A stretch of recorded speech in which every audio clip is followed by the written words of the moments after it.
Hi, I'm Marissa. And I'm Bethany. We're your resident childless millennials talking about moments that define our generation. Each week we swap stories about the good, the bad, and the hilariously awkward. We also chat with fellow millennials about memories that shaped their lives and where they are now. So let's settle in and get nostalgic.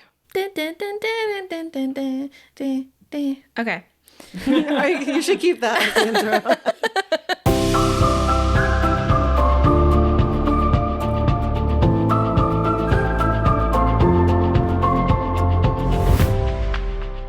How's it going? Good. I know what you did this week. Yeah, We went to a fair. we did. And we recorded it.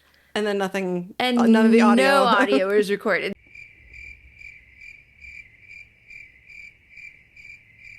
So this episode today is going to be about the fair, but we're sitting down and we're just going to talk about fairs. We're going to talk about the one we just went to, which is our local county fair. Because we did talk about it while we were there. We did. We but, made this whole cool episode. And even Doug filmed everything too, and it came out pretty cool. And there's just zero audio, and we have no clue what happened. So this episode's going to be about fairs.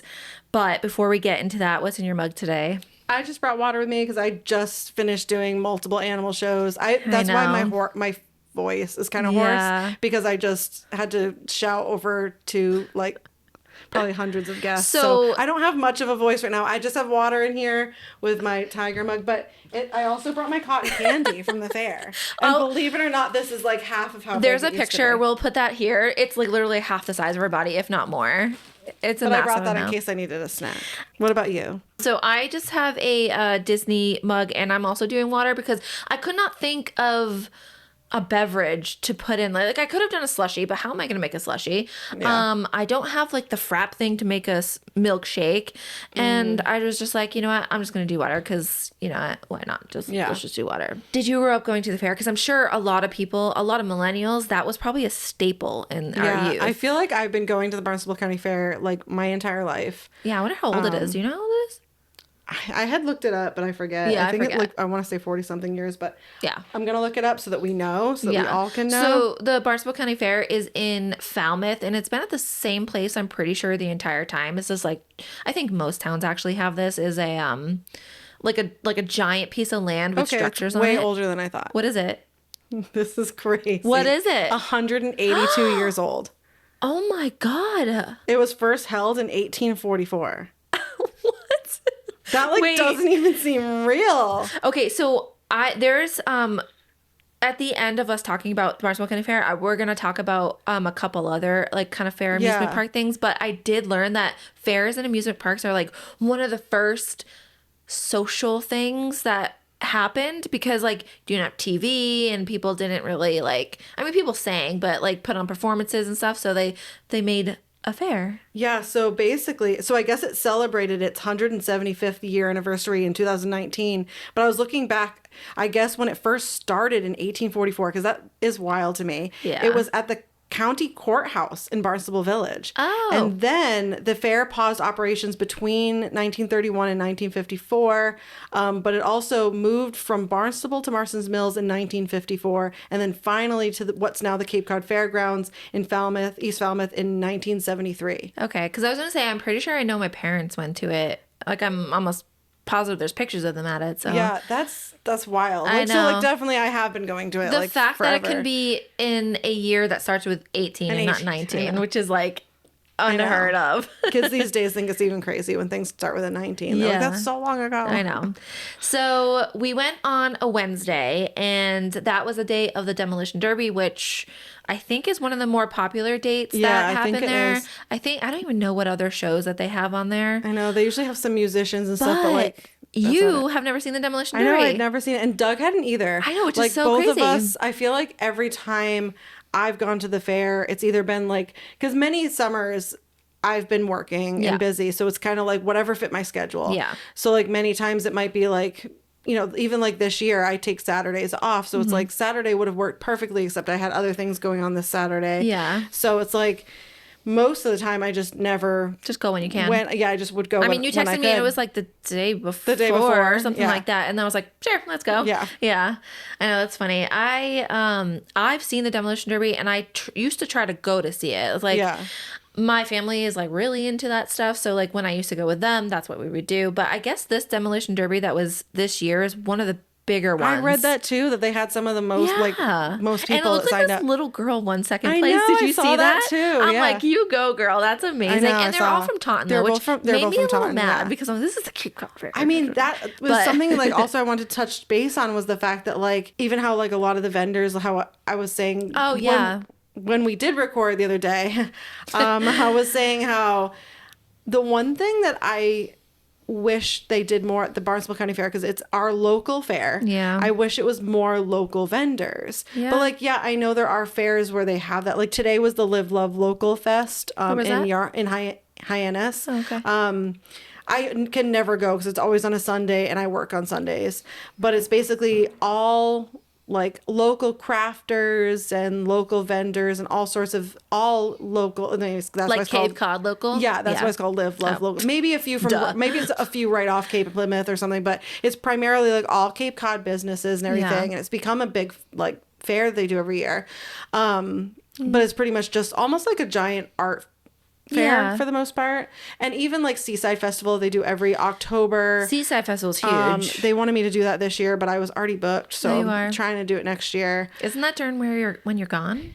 Aren't you going? Yeah, that's why why I couldn't do it this year. So I put it on my calendar for next year because the woman was like really wanted me, but I'm like, oh sorry, I'm like not gonna be around, but I'll be doing it next year. Cool. But it's Columbus Day weekend, and that one's also like pretty much like a lot of like it's like an art fair, but they always have like entertainers and things at that one too. Yeah, so the DY marching band used to march in the Seaside Festival Parade all the time, and I always know this because my birthday is October 10th, which is like the weekend of Columbus Day usually. So like it's always this thing that happens. So like Seaside Festival is like was something that happened since I was in the 8th grade and up until probably senior year, because after that I went to Boston and just like didn't do anything like that. But yeah, that's crazy. So the vendors that were there wasn't that many. No. And there were probably some of the same stuff that's been there. I know that Doug was shopping at some kind of tent that is it there every year? You said that, or I don't know if you said that was there every year, but you did mention last year or the year before. Like I'm sure they're there like almost every year. Yeah. The one that was like they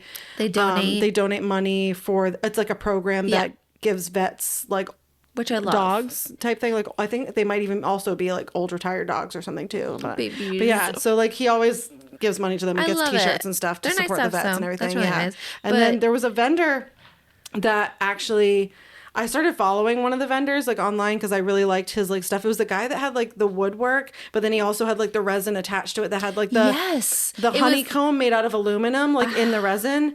So I started following him. He's from Vermont, so like there again, it's like he's not really a local vendor. That's crazy. But it was funny. I started following him on Instagram. He started following me back like right away. But like I was like, that is such like a unique looking like. Well, I should follow him on Child's Millennials, and then like we'll put his Instagram here just because it was amazing. I truly did like everything really, he had. Cool. That's cool. So there's a lot of like really cool, and there were some vendors that I've seen like several years now that are pretty good, but like for the most part, like I wish the art there was a little bit more of that. Like, and again, I know that there's other fairs for that. Yeah. But it's the Barnstable County Fair. Well, I just remember too in our youth that it was a million different tents. It seemed so big. I don't know if it's because we were just little. Like, we were tiny. Is it because it seemed so much bigger because we were small? Because everything feels that way? Yep. Or is it really just because they just don't have a lot of those kind of vendors anymore? Yeah. I know. Because I feel like I remember it slightly differently, Yeah. Like, I don't know. I know there's some more permanent structures versus the past. Like, I know these ones are in the tents, but there's also, like, the bee thing. Oh, yeah. I feel like that got a permanent structure. It did, yeah. So, I don't know why. Maybe because there's, like, a whole garden thing there. So, maybe it's, like, attached to that. And the gardens are done by the... garden masters or whatever they're called. They're beautiful. Like we recorded Master Gardener Club. Did we record both our talking portions right there of it in the garden in the day, and actually it was sunset. It was like actually so beautiful. It's so nice. Like insert a clip of us talking. This is us talking in the garden because it was beautiful. Doug did an amazing job too, by the way. So I'm like so sad that none of that worked out. Yeah. But so the first thing that you do when you go to a fair, what is it? So usually when we go in, like the entrance where we went in, like we always go in the same way. I think that's the only entrance. I don't know. Do you always park in that parking lot? We usually do, yeah. Me too. Because it's the free parking lot. Yeah. And then a lot of times we go see like the animals first, and we kind of like make our way like on the right, like and then we go that way. Is that counterclockwise? Yes. Yeah. We go around, like, see all the animals. I think I do the same thing, honestly. And then look at the food. Like, this time around, I was just, like, so hungry when we got there. Straight to the food. We were like, corn I think dogs. we bolted to the corn dogs, and we got our corn dogs. I think you tried a pickle lemonade and ended up liking it. I thought it was good. I didn't try it. Honestly, we opened it up, and there was just, like, a couple, like, there was, like, 4 pickle slices. I was like, oh, but the girl was like, oh, if you need more pickle or more lemon, like, let me know. So, like, I guess you could have it more pickly or more lemony, but it basically tastes like a refreshing lemonade with, like, a slight pickle taste. So I got my normal, I always get this, is a frozen lemonade. Yeah. That's my go-to. And also the corn dog is a go-to. Yeah. I was about to get a second corn dog. I know. I almost did. I know. If we hadn't split like that big, like, we had a giant like, onion thing, the onion blossom. Thingy. Yeah. That was really good. What else did we eat? I also, of course, brought home the cotton candy. Yeah. But I got that ice cream cone. But the cone itself, I keep bumping that. The cone itself was like a donut. I'm so jealous because they had it last year. Was the first year, I think. At least the last year. Or might have been 2 years. Maybe it was 2 years. Anyways, it's a donut cone with ice cream in it. I forgot my lactaids this year, and I couldn't get any, and I was literally just like, Bethany's like a child eating it. She's like, it was melting so fast. It was pretty warm, but it was good though, right? It was so good. I know. I got the apple pie flavored one, so it had like almost like apple pie filling inside. So literally they take the dough and they like wrap it around these like cone shaped things to make it like bang it out. Cone. Yeah.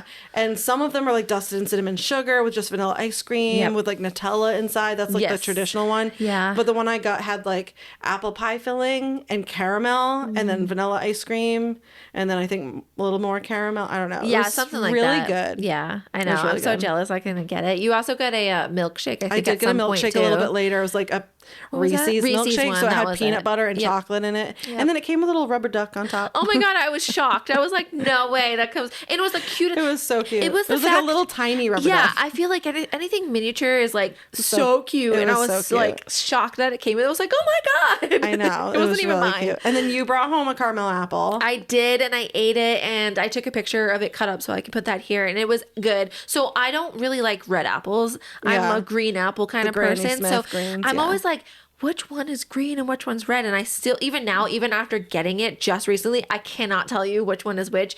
But I do know that the booth that has them is like the one that's like right before all the rides. And I'm almost positive all of those are green. Pretty much all the caramel ones definitely were green. Yes, but the one with the candies. But I don't know about the red candy apples. Those ones might have been red. I don't know. I think those are the traditional red candy apples. I think the caramel ones are the ones with all the candy and stuff that was on them. I got a Snickers one. Oh, it was amazing. It looked really good. It was so I good. almost got one, but I got the cotton candy instead. So yeah, I feel like you're right with the red being the red apple. But I also ended up getting because I couldn't eat dairy, I had to find something else because everything I wanted was dairy. I wanted pizza, I wanted steak and cheese, I wanted mozzarella sticks, I wanted like everything with cheese.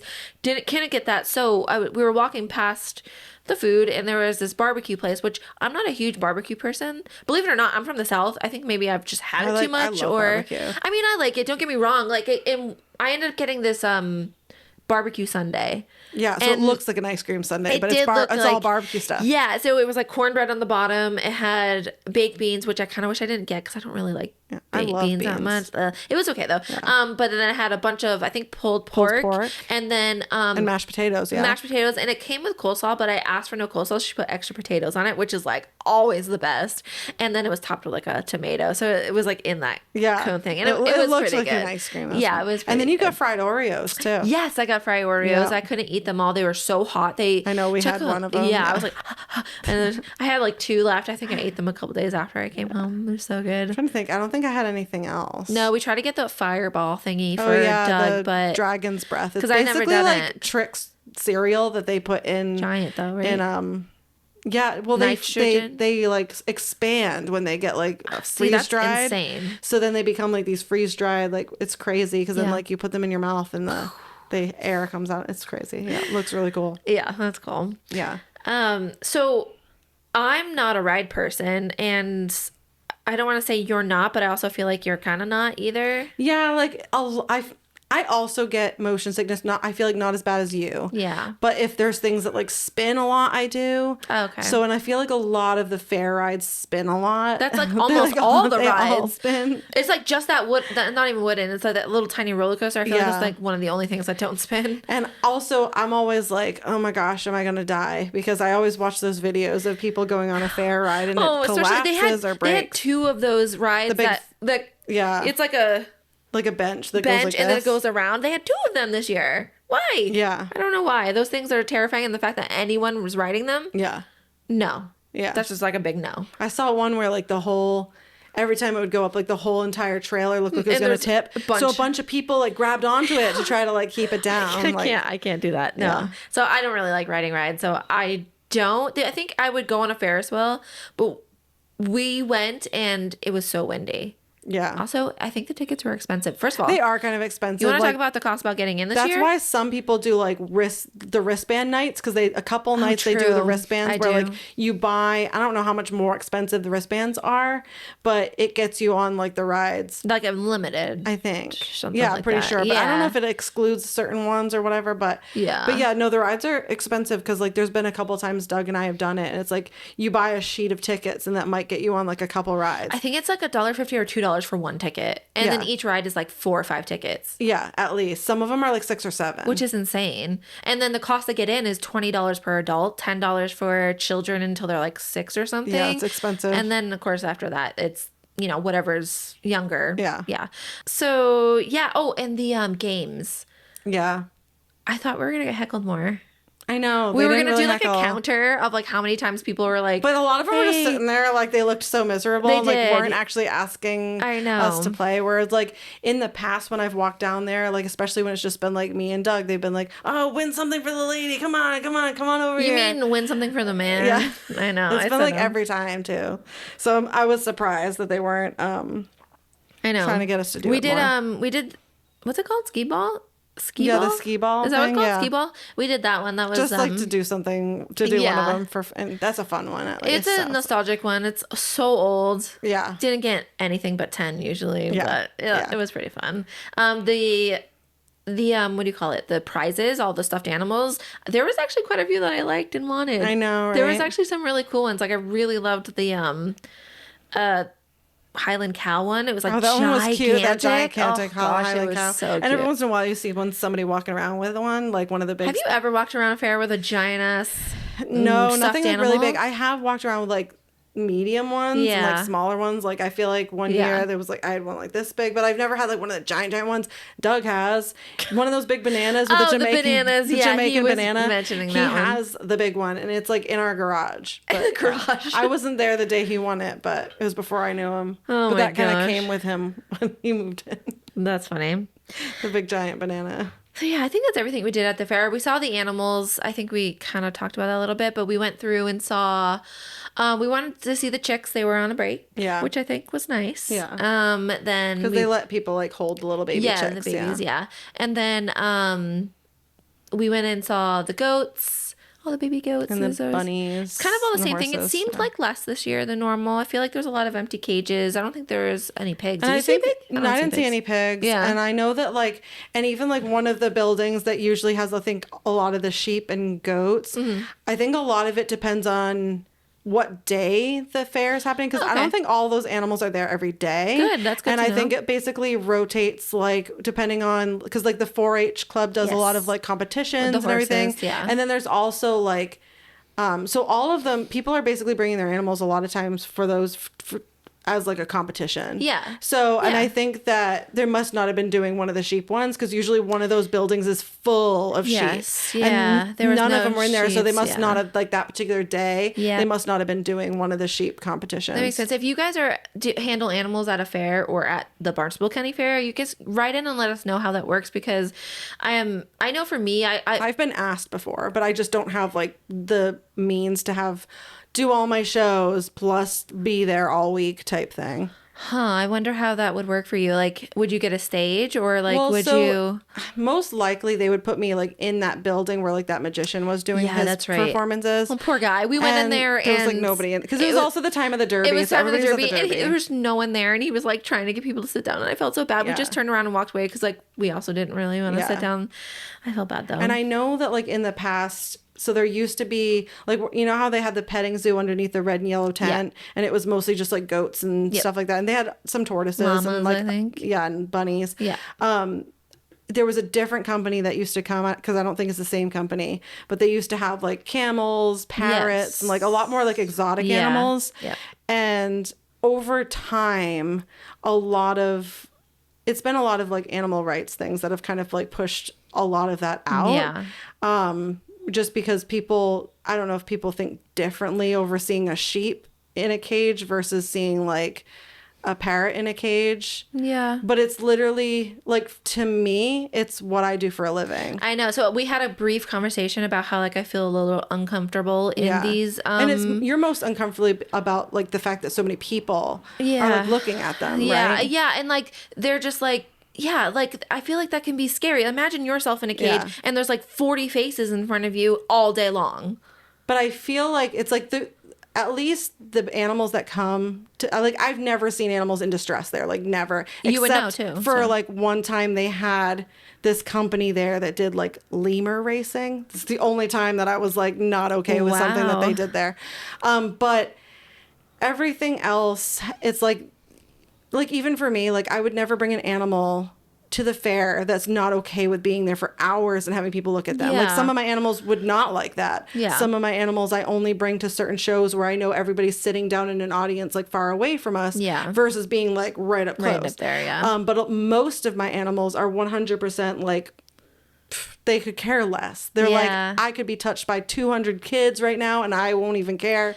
Like, so for the most part, like these animals, like when I look at them, if anything, it does give them a lot of enrichment. It's a lot of excitement for certain animals. Mm-hmm. So to the person taking care of the animals, it's like, this is their best thing that they can do for these animals. Okay. So like for me, I'd rather have my animals out at a show, getting all the stimulation of having an audience of 100 people than be sitting at home all day. See, that's good to know. I'm glad you're here saying that because like, I feel like, I don't know, for some reason, I don't know who told me this or why I think this, but I just feel like they don't want anything to do with humans, but that's probably not the case. And a lot of most times. of them are, the animals we saw were domesticated animals. For sure, yeah. So it's basically like our cats. Yeah. Like, but I also would feel bad if there was a cage of cats there. You know what I mean? Right. Or dogs. But they would probably be cats that are like super, super used to, like my cats. Yeah. Like basically I've joked about bringing Mr. Waffles to shows because he loves people and you can do anything to him and he's just like the happiest. Imagine like a little vest on him. Like he could literally be like, an emotional support cat that I just like bring around to meet people because he's so good with people. Yeah. But like it's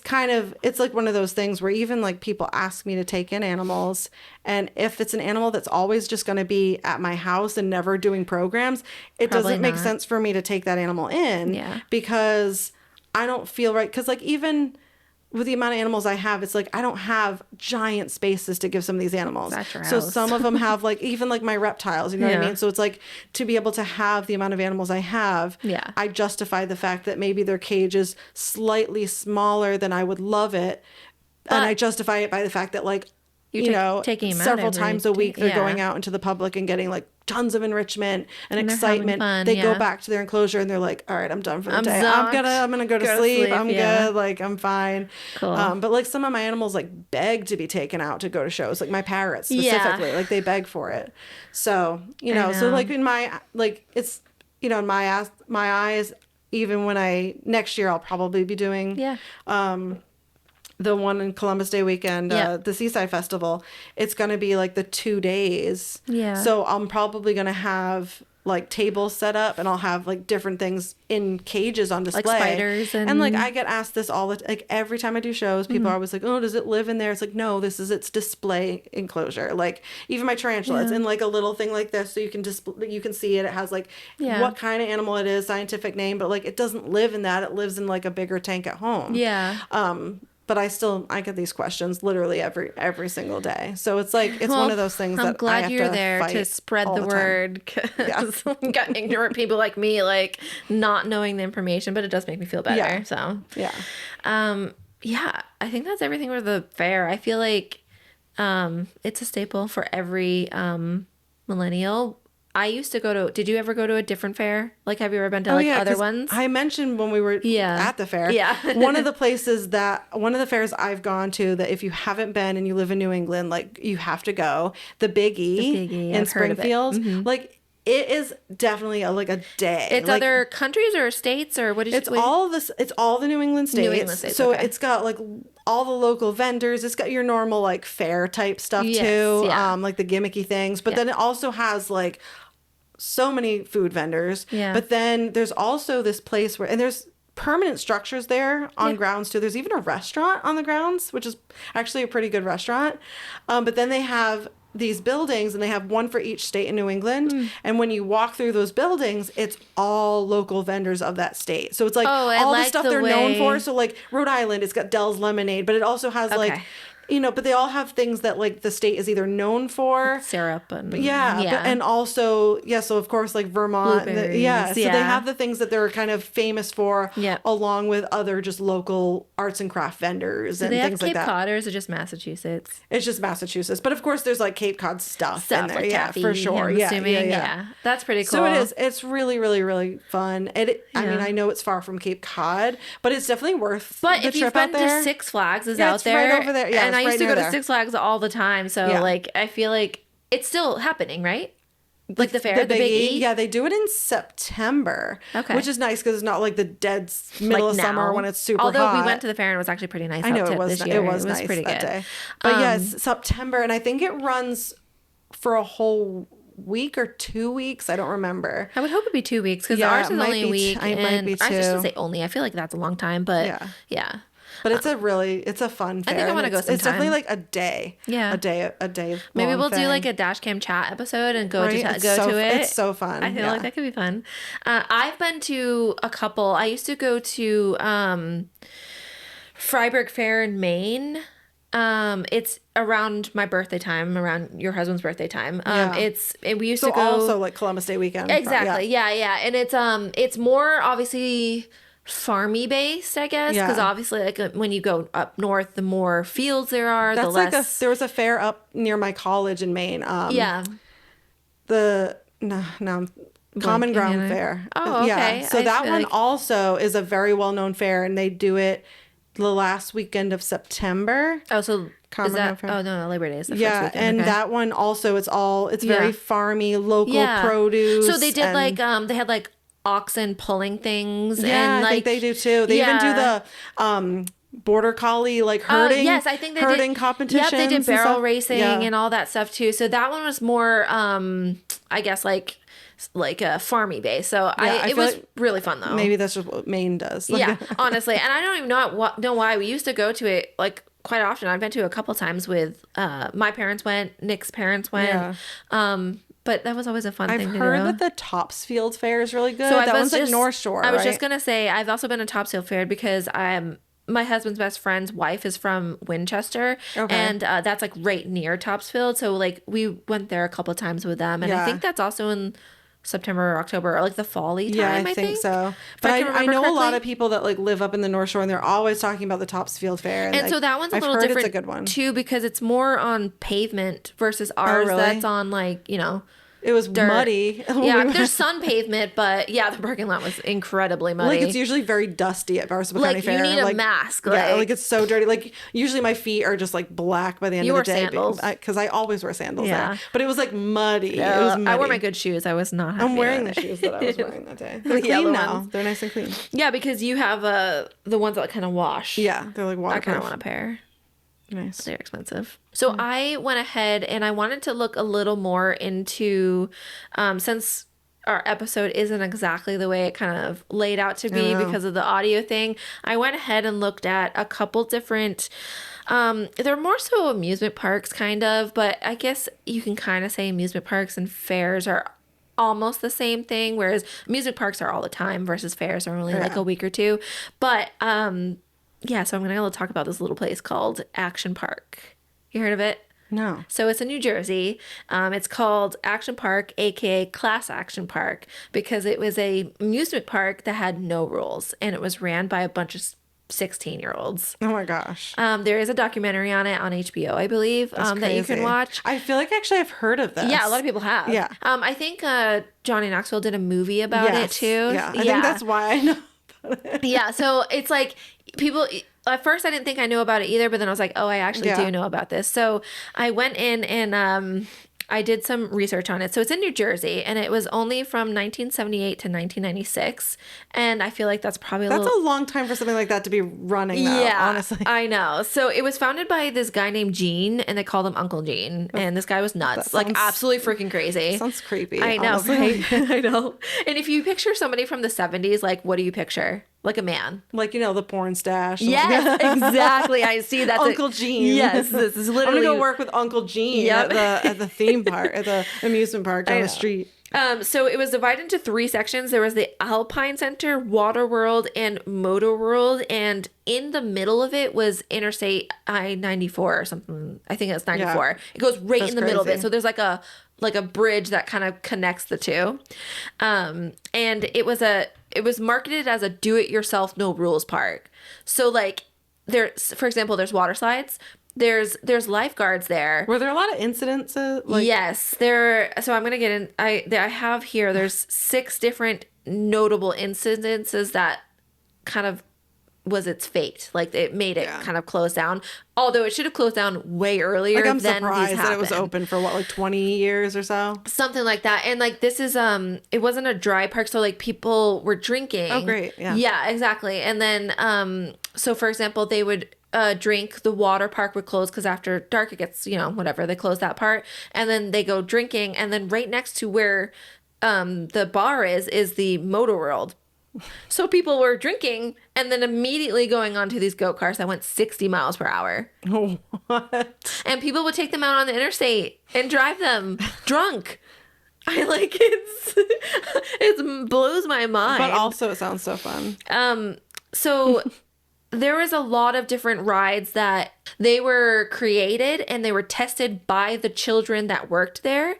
So they totally ignored child labor laws. Like completely. Yeah. So people, like kids would go and work there like 14 years old, but they would work like 40-hour weeks. Like they would be there all of the time.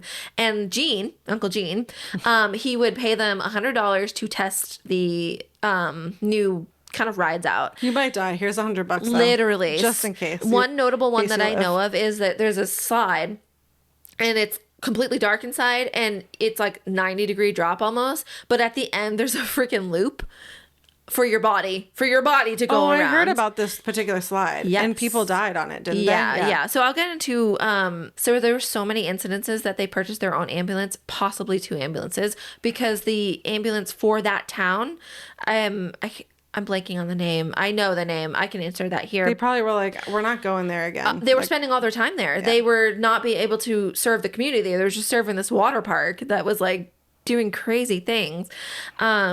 So during its 18-year run, Action Park faced more than 100 personal injury and wrongful death lawsuits. The litigation was driven by numerous severe injuries and 6 recorded deaths on notorious rides. So I'm going to get into those right now. So crazy. So these are notable. I think people who know this park know of these incidents. So the Alpine Slide. If you've ever been to like Conway, they have like that, little slide that goes. So it was like that, but like not safe. You know what I mean? Yeah. Like no. I've done the one in New Hampshire. So this one was not safe. So a 19-year-old employee died after his sled flipped on the concrete track, causing a fatal head injury. He didn't die there, but he was taken out on a stretcher and then he was considered brain dead and then died at the hospital. That was in 1980. There was a tidal wave pool because of course every water park has one. So in 1982, 1984, in 1987, it was known as the Grave Pool. This wave pool saw 3 separate fatal drownings due to its intense waves and depths. Eventually, they ended up painting the bottom of the pool white so they can see bodies. I have no words. So they can go in and grab people faster. Literally, faster. Was this at that amusement park or is this just non-related? Okay. No, this is out there. Yeah, this is at the water park. There was also something called kayak experience. So in 1982, a 27-year-old visitor was electrocuted after his kayak overturned and he stepped on an exposed live wire in the water. Okay, I'm just going to move on. Wow. Tarzan swing, 1984. A visitor died of cardiac arrest after diving into the extremely cold spring water. So anywhere in New England, they have these springs, right? You know, like they have all the, you know, cold springs. So this wasn't a pool. This was a Tarzan swing that, you know, you hang and swing and jump off of. But apparently the guests didn't know that it was a cold spring. So when they jumped into it was so cold. The pool, it was so cold. And this one person had a heart attack and died because it was so cold. Because it was like shocked their body. Yeah. How anyone was in that water to begin with, I don't know. And how anybody that was in the line to do this ride, I don't know. Like, wouldn't you say, don't do that? The water's cold? You know what I mean? That's crazy. But a lot of people are drunk during this time period. Yeah, so there you go. There's two more. Cannonball Loop. So a water slide with a 360-degree loop that often caused injuries with riders losing their teeth. And then the teeth would like become embedded in the slide. In the people that would like come back down. They get all cut up. So you heard of this one. Yeah. So that one, that's... First of all, I would never do it to begin with. I'm a scaredy cat, but like the fact that people would just do this is mind-blowing. Actually, now that I think about it, Johnny Knoxville made that movie and it's just like makes all the sense in the world why he would make a movie like that. I actually saw like a video not long ago, like probably a month or two ago, about that slide and about people like losing their teeth. And that I know there's a bird yelling, a crow yelling at us, and like people would go down the slide and like the teeth that were stuck in the slide would like cut them up. That makes me cringe. I know, it's horrible. Oh. And then it says general dangers. So there was numerous frequent cases of dislocated shoulders, broken bones, concussions, bloodied patrons, and emergency services responding to that daily. I was watching that documentary, and apparently those with like the slide burns, they would go to a first aid, because believe it or not, there was a first aid, but it was a 16-year-old manning the first aid. And they had the solution, and it was alcohol and iodine, and they would spray it on the burns or whatever. And I guess it was so incredibly painful that they had this game. There was a circle on the floor, and if you could stay in that circle, you would win something, but nobody ever did. I think only 2 out of the couple of years that they did that won something, and they got like a pen. Oh my gosh. Isn't that insane? I think that's so crazy. Another couple facts from this, though, is 50 to 100 people were injured a day during the week, and it was double or triple during the weekend. So that's why they got their own ambulances. That's a lot of people to be injured. You know what's even crazier is that Uncle Gene decided to create a fraud insurance company. Of course he did. Because in order to stay open, you had to be insured, and nobody was going to insure this place. So he created a fraud insurance company, and he started to launder money and all this stuff. Yeah. Which is like... it makes sense. Right. It makes sense. So is there a documentary on like Uncle Gene himself, or is it just because like I feel like that would be cool. There is a lot about him in this documentary though. To do that. So I know, right? We should dive deeper. Just get into it. This one stood out to me. This little fact has just nothing to do with anything I just said, but they have like these wristbands that you put on, and they do CFS on the wristbands, and that stands for can't fucking swim. So like people that would go on slides or whatever in the water, for some reason they would go to this park, think that they're invincible and can swim, but when they get in the water, they've been saved. So they get this wristband, they put CFS on it, and obviously these people aren't going to tell them not to do it, because like this is a do what you want, no rules kind of park or whatever. And I just thought that was literally the funniest thing I've heard. That's hilarious. So the people that ran the park, they were often drunk. So 16-year-olds drinking, but also working. They would go on benders all night and then go to work. And then maybe there will be a lifeguard standing there to help you if you're drowning, which is probably not the case. The fact that this didn't even close till the 90s is like... It was open for like 18 years. Mind-boggling. That's so crazy. 18 years of this. So the park did actually officially close on September 8th, 1996. And obviously it was because of everything happened, but primarily due to financial collapse and bankruptcy brought in by massive legal fees from thousands of personal injuries and lawsuits. So it did catch up to them, obviously. And they closed. I wasn't even thinking about that, about how many people probably sued them. Yeah. And then over time. And it wasn't seen because of that, the insurance thing. Like he had it, like he tried to make it legitimate, and it went on for years like that, of like a fake insurance company, which is so crazy. But it was bought by a company called IntraWest, and they renamed it to Mountain Creek Water Park, but they took out all the dangerous stuff. There is still a pool there, and like a I don't even think, I think it's just like a pool, maybe a lazy river of some sort, but it's not what it was before. It's Yeah. literally the most serene looking, calm thing. I believe it's still open today. And it's on a mountain, so it's like a ski thing, but in the summer, months they change Yeah. it into that. But yeah, Wow. this park was absolutely insane. I just had to talk about it because I know it's not a fair, but like I'm just thinking about like all the sketchy rides that people Right. go on, and I'm just like, and they're just like manned by like these teens that are just like standing there. And you're like, yeah, I know. yeah, I don't know. That is so Put my crazy. life in the hands of a teenager operating Yeah. a ride vehicle that literally folds into a trailer. I don't know. Yeah, I think about that often. I don't know, Final Destination thing. That's like kind of comes to my Yeah. mind about that. And millennials, Final Destination. So I did have some citations on here. I got this from arlenlawforum.com, history.com, Discovery Channel documentary. Google search, I just search Acton Park and then it comes up like, the Yeah. A thing, and then Wikipedia. And then another thing, just because I wanted to touch base on it, we won't get too far into this, but there's a little story about this. Have you ever heard of Lake Shawnee Amusement Park? I feel like I have. It's It in sounds familiar. West Virginia, and it's really old. It was built, I believe, on like Native American land or something like that. But Is it haunted? It is, yeah. So there's this story. I got it from Reddit because I was just looking up. I really wanted to talk more about haunted stuff, but then Yeah. well, actually, Nick gave me the idea of Action Park. I didn't even know what it was, so he told me about it, and I was like, oh yeah. So then, Like I've heard of it, and deep I've dive. also heard of that slide that does the loop, but didn't know they were the same thing. It was at the same place. Yeah.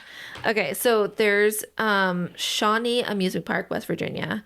There's this place in West Virginia called Lake Shawnee Amusement Park, and it's got one of the creepiest backstories I've ever heard. It's been abandoned since the 80s, but people still talk of the weird stuff that happens there. The land it sits on was a violent past. And back in 1785, a settler named Mitchell Clay lost 3 of his kids. 2 were killed by Native Americans, and the third was captured and burned at the stake. Crazy. That's insane. I don't know why. Clay and some others retaliated by killing several Native Americans. So yeah, it's not exactly a peaceful ground to build on, but they did. So fast forward to 1926 when a guy named Conley Sindow decided to open an amusement park there. It had all the usual stuff: a Ferris wheel, a swing ride, even a swimming pool. But accidents started piling up. 2 kids drowned in the pool. Seems like a common recurrence here. And in 1966, a little girl died on the swing ride after a delivery truck backed up into it. The park shut down in 1967 after failing a health inspection, which is like, I guess, random in a way, because like I feel like all the crazy deaths would kind of want to make it close it, but Right. in the 80s, a former employee named Gaylord White bought the land and tried to reopen it. But after just 1 season, it closed again. Insurance costs were too high. I think insurance costs for all amusement parks must be It must be through the roof. astronomical. I'm sure. Then things got even weirder. White's crew started digging for new attractions and found Native American artifacts and human remains. Archaeologists eventually uncovered 13 skeletons, and they were mostly kids. Now people say the place is haunted. Visitors report hearing children's laughter when no one's around, and some even see apparitions near old rides. The swing ride where the girl died is still standing. It's rusted, motionless, but some swear they've seen it move on its own. Because, of course, it's a swing. Why wouldn't it swing on its own? The park's been featured on a bunch of ghost hunting shows. They all say the same thing. There's something not right about the place. So I guess they all are feeling so incredibly uneasy about it. If you're into haunted spots, Lake Shawnee is open for guided tours during Halloween season. Just don't take anything from the site. People who have pocketed souvenirs have reported bad luck until they return them. And the creepiest part, some say the spirits of those buried there never left. Yeah. So that Makes seems me wanna crazy. go there. So I was going to say, I was like, I don't know if we want to take a trip to Virginia at some point and go, but I'm a scaredy cat. I used to have a haunted house and I didn't even go in my own haunted house. So like, I kind of want to do it, but I kind of don't. Yeah. I don't know. It seems super fun, but I also thought it was super interesting too. So yeah, I wanted to kind of get into that. I just got like, so where would we put this in the episode? Right here. Okay, so Nick just handed me this fact about Action Point. It's the movie with Johnny Knoxville. Yeah. Apparently during this, he suffered more injuries than any other movie in his career. And he films Jackass, as everyone knows. Every millennial knows Jackass is like a staple. It's my husband's Bible. So he got 4 concussions, a broken hand, a busted meniscus, and an extraordinary incident where his left eyeball popped out of his socket. Crazy. That's insane to me. So this place is no joke. And that makes sense that would happen, because if they were riding around on these. But that just goes to show that it was like not safe. Not at all. Not at all. I think fairs are a staple in everyone's millennial youth. I think we still go to them. I think amusement parks are huge to us. We love Disney, as everyone knows. Yeah. That's a different story. We're not going to compare theme parks and amusement parks, totally different things. And Walt Disney wanted to make sure that his park was not just an amusement park. It does mention it in the documentary for the action park, that Disney was different from this one, and it states why. And obviously you can see why. And theme parks in general, which after Disney, they became more of a thing. People started building more like theme parks that have more of like stories, immersive. Which I appreciate. Yeah, same. So yeah, that was fun. That was a good episode. All right, we're going to end it here. Thanks so much to Nick from Killing Entertainment for editing and producing this podcast. Please subscribe to our YouTube channel. There's a lot more views than there are subscribers. So if you are watching, can you please subscribe, thumbs up, follow us on social media, and leave a comment on anything that we're, posting. We'd love to interact with you guys. If you have ideas of what we should be talking about, please let us know. If you got stories you want to submit, you can do that on the website, or just message us on Instagram. You can message Bethany personally. You can message me. We want to do more listener stories because those are fun, and we love getting to hear what you got going on. So that's it. Tell your cats we said hi.